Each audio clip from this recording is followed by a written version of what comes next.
नमस्कार, मी लतिका। आज मी तुम्हाला ओलं खोबरं टाकून कैरीची चटणी बनवून दाखवणार आहे। त्यासाठी बघा मिक्सरचं भांडं घेतलेलं आहे आणि एक छोट्या आकाराची कैरी घेतलेली आहे। वरची थोडी थोडी साल मी खिसून काढलेली आहे। त्याच्यामध्ये ओलं खोबरं घेतलेलं आहे। अर्ध्या वाटीचा अर्धा भाग असा घेतलेला आहे। थोडंसं जास्त घातलं तरी पण चालू शकतं।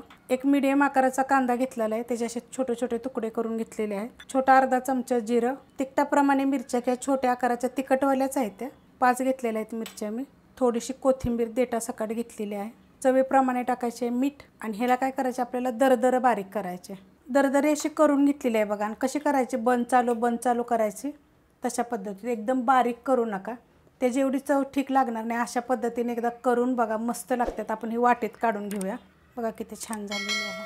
आणि जेवताना तोंडी लावायसाठी खूप रेसिपी मी तुम्हाला दाखवल्यात वेगवेगळ्या पद्धतीने चटणीच्या आणि कैरीच्या, तर इतक्या रेसिपी मी अपलोड केलेल्या आहेत का नाही। आणि तुम्ही ओल्या खोबऱ्याची करून एकदा बघा, कमी साहित्यामध्ये।